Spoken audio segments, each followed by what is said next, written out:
मध्य प्रदेश से एक बड़ी विचित्र सी खबर है, वो देखिए। कांग्रेस के एक विधायक हैं राजेंद्र भारती, इनकी सदस्यता रद्द कर दी गई। ये दतिया से कांग्रेस के विधायक थे। दरअसल दिल्ली की एक अदालत ने राजेंद्र भारती को धोखाधड़ी के मामले में सजा सुनाई। सजा 3 साल की थी। नियम कहता है किसी भी विधायक सांसद को 2 साल से ज्यादा की सजा होगी तो उसकी सदस्यता चली जाएगी, चाहे वो सांसद हो या विधायक हो। अब 2 अप्रैल की शाम को कांग्रेस के विधायक को सजा सुनाई गई और मध्य प्रदेश में हलचल तेज हुई। मध्य प्रदेश विधानसभा का सत्र नहीं चल रहा है, लेकिन विधानसभा सचिव ने रात में अपना दफ्तर खोला। 2 अप्रैल की रात में राजेंद्र भारती की मेंबरशिप खत्म होने का आदेश टाइप हुआ और इलेक्शन कमीशन को भी दतिया विधानसभा सीट खाली करने की जानकारी रातों रात दे दी गई। फिर एक कांग्रेस के नेताओं को खबर लगी कि हमारे साथी की तो रात में ही सदस्यता ले ली गई। तो जीतू पटवारी जो प्रदेश अध्यक्ष हैं, वो विधानसभा परिसर गए रात में ही। सब रात का ड्रामा है।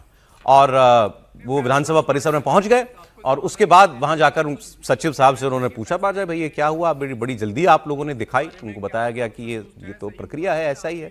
उन्होंने उस पर ऐतराज भी जताया। फिर जो स्पीकर है नरेंद्र सिंह तोमर, उन्होंने भी इस पर स्पष्टीकरण दिया है कि रातों रात ये काम क्यों किया गया। पहले आप देखिए जीतू पटवारी जब रात में पहुंचे सचिवालय। और विधानसभा सचिव जी से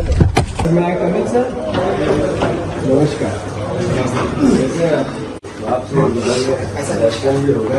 ये अभी तो स्टे 15 दिन का तो सकते नहीं, पर रात में खोल लिया। वापस से पहली बार हुआ मध्य प्रदेश के स्पीकर विधानसभा ने चली। तो ये हमारा स्टे इसका आगे अभी तो इन्फॉर्मेशन मिली कि आप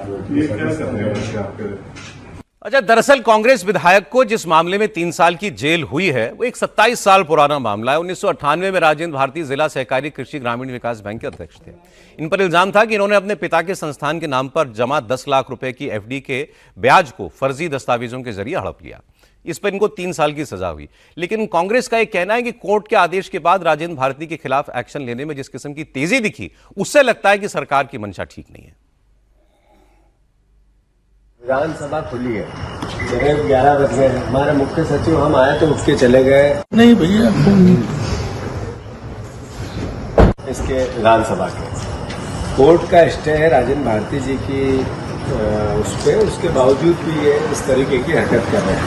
तो ये माननीय कोर्ट को अगर एविडेंस देने पड़ेंगे कि जितना अनैतिक काम हो रहा है, तो वो चूंकि हमारे विधानसभा के पूर्व एमएलए साहब हैं, इनको भी अधिकार है आने का। मैं भी पूर्व एमएलए हूँ, मुझे भी अधिकार है कि रात को 10:30 बजे क्यों कोर्ट खुली है, ये अपनी विधानसभा खुली है, ये सबसे बड़ा प्रश्न है।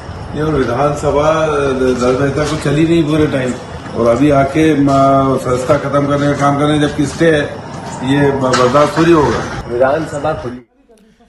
अब इसमें जो मामला बार इतना है कि भाई सजा तो हुई, तो कोई टेक्निकली गलती नहीं है, लेकिन सजा होती है, फिर आदमी ऊपरी अदालत में भी जाता है, वहां उसको कई बार जो है उसको रिलीफ मिल जाता है। वो मौका इनको नहीं दिया गया। रातों रात इनकी सदस्यता ले ली गई। और दतिया का मामला था, ये भी था मामला नरोत्तम मिश्रा का एरिया है। नरोत्तम मिश्रा, गृह मंत्री जो हारे थे, सबसे हाई प्रोफाइल बहुत बड़ा अपसेट था वो उस चुनाव का, उस नरोत्तम समय। मिश्रा का वो हारना। सर इसमें कुछ गलत हुआ क्या?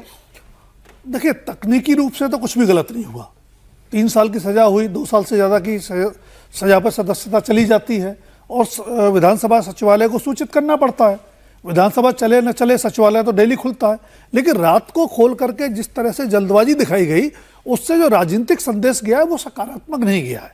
उससे बचने की कोशिश करनी चाहिए थी। दूसरा, सजा के खिलाफ अपील के लिए समय मिलता है। 2 अप्रैल को फैसला आया है, 3 अप्रैल की छुट्टी थी, 4-5 को सैटरडे संडे है। तो मुझे लगता है कुछ ज्यादा जल्दबाजी दिखाई गई, राजनीतिक प्रतिद्वंदता प्रतिस्पर्धा के चलते उससे बचने की जरूरत थी। उसका एक बड़ा कारण भी है, राज्यसभा का चुनाव है अगले महीने मध्य प्रदेश में। राज्यसभा की सीट खाली हो रही है और कांग्रेस को एक सीट नहीं मिले, इसलिए भी मुझे लगता है कि ये जल्दबाजी में किया हुआ। ये पहले से 2 जो बिल्कुल विधायक है वो नाराज चल रहे हैं और एक सीट उन्होंने खाली करवा दी है। तो कांग्रेस जो एक राज्यसभा सीट वहां से जीत सकती है, वह जीतने की स्थिति में ना आए।